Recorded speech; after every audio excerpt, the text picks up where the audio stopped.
Friends, welcome back to my channel. If you are new viewer please subscribe my channel for more videos. आज हम बात कर रहे हैं कि एफआईआर जो होता है में देरी होने पर अदालतों को सतर्क रहना चाहिए, सबूतों का सावधानीपूर्वक परीक्षण करना चाहिए, ऐसा कहा है सुप्रीम कोर्ट ने। तो सुप्रीम कोर्ट ने कहा है कि जब एफआईआर में देरी होती है या उचित स्पष्टीकरण का अभाव होता है तो अभियोजन पक्ष की कहानी में अलंकरण की संभावना को दूर करने के लिए अदालतों को सतर्क रहना चाहिए और साक्ष्यों का सावधानीपूर्वक परीक्षण करना चाहिए। शीर्ष अदालत ने उन दो लोगों को बरी कर दिया जिनकी 1989 में दर्ज एक मामले में हत्या के अपराध के लिए दोष सिद्ध और आजीवन कारावास की सजा को छत्तीसगढ़ हाईकोर्ट ने बरकरार रखा था। न्यायमूर्ति जेवी पादरीवाला और न्यायमूर्ति मनोज मिश्रा की पीठ ने कहा कि 25 अगस्त 1989 को एक व्यक्ति की कथित हत्या के लिए आरोपियों पर मुकदमा चलाया गया था, जबकि मामले में प्राथमिकी अगले दिन बिलासपुर जिले में दर्ज की गई थी। पीठ ने कहा कि जब उचित स्पष्टीकरण के अभाव में एफआईआर में देरी होती है तो अदालतों को सतर्क रहना चाहिए और अभियोजन की कहानी में अलंकरण की संभावना को खत्म करने के लिए साक्ष्यों का सावधानीपूर्वक परीक्षण करना चाहिए, क्योंकि देरी से विचार विमर्श और अनुमान लगाने का अवसर मिलता है। 5 सितंबर को दिए गए अपने फैसले में उन्होंने कहा कि और अधिक इस ऐसे मामले में जहां घटना को किसी के ना देखने की संभावना अधिक होती है तो रात में खुली जगह या सार्वजनिक जगह पर जो घटना होती है। और पीठ ने कहा कि अपीलकर्ताओं हरिलाल और परसराम द्वारा दायर अपीलों पर अपना फैसला सुनाया, जिसमें हाईकोर्ट ने फरवरी 2010 के फैसले को चुनौती दी थी, जिसमें ट्रायल कोर्ट ने जुलाई 1991 के आदेश की पुष्टि की थी और उन्हें हत्या के लिए दोषी ठहराया था और आजीवन कारावास की सजा सुनाई थी।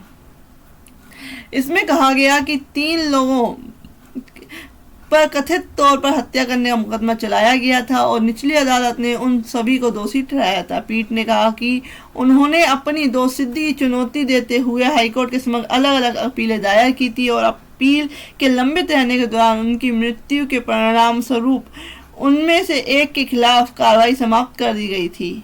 इस मामले में हम रिकॉर्ड से नोटिस करते हैं कि ट्रायल कोर्ट के साथ साथ हाई कोर्ट ने सबूतों को सराहना करते हुए विभिन्न पहलुओं को ठीक से संबोधित नहीं किया है, अर्थात आरोपी के खिलाफ कोई स्पष्ट मकसद साबित नहीं हुआ है सिवाय इसके कि गांव की एक महिला से संबंधित कुछ घटना, ये कहा गया कोर्ट के द्वारा। इसमें कहा गया कि हालांकि एफआईआर दर्ज करने में देरी के संबंध में मुखबिर जो मामले में अभियोजन पक्ष का गवाह था से कोई विशेष सवाल नहीं पूछा गया, लेकिन तथ्य यह है कि यह एक देरी से एफआईआर थी को नजरअंदाज नहीं किया जा सकता है। पीठ ने कहा कि घटना के एक संदिग्ध गवाह का बयान उसके पिछले बयान से असंगत है। इसमें कहा गया कि आरोपी को हत्या के अपराध के लिए दोषी ठहराने के लिए उसकी गवाही पर भरोसा करना असुरक्षित है। पीठ ने कहा कि इसमें कोई संदेह नहीं है कि अलग अलग लोग किसी भी स्थिति पर अलग अलग प्रतिक्रिया करते हैं, लेकिन अगर यह वास्तव में सड़क पर लड़ने वाले कुछ व्यक्तियों के बीच का मुद्दा होता तो मानवीय आचरण का स्वाभाविक तरीका मुद्दों को सुलझाने के लिए लोगों को इकट्ठा करना होता। हालांकि जहां आम तौर पर ग्रामीण या विशेष रूप से कोई नहीं एक महिला के साथ संलिप्तता के आरोपी व्यक्ति पर हमला करते हैं, वहां खड़े लोगों के लिए हस्तक्षेप न करना काफी स्वाभाविक है। इसमें कहा गया पीठ ने कहा कि अभियोजन पक्ष ने यह साबित करने में सक्षम नहीं है कि अपराध की उत्पत्ति कैसे हुई, हत्या कैसे हुई और किसने की। पीठ ने कहा कि अभियोजन पक्ष के साक्ष्य इस बात की प्रबल संभावना को जन्म देते हैं कि हत्या मृतक पर महिला के साथ उसकी कथित संलिप्तता के कारण भीड़ की कार्रवाई का परिणाम थी। अपील की अनुमति देते हुए उसमें कहा गया कि हाईकोर्ट के साथ साथ ट्रायल कोर्ट के फैसले और आदेश को रद्द किया गया है। अपीलकर्ताओं को उस आरोप से बरी किया जाता है जिसके लिए उस पर मुकदमा चलाया गया था।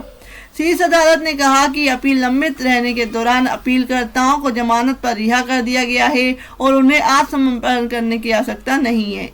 इसमें कहा गया कि यदि वे जमानत पर नहीं है तो उन्हें तुरंत रिहा कर दिया जाए जब तक कि किसी अन्य मामले से वांछित ना हो।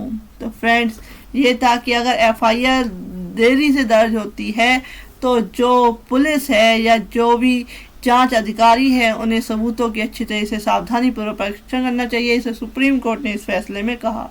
तो फ्रेंड्स, ऐसे ही अपडेट्स के लिए please subscribe my channel. Thank you.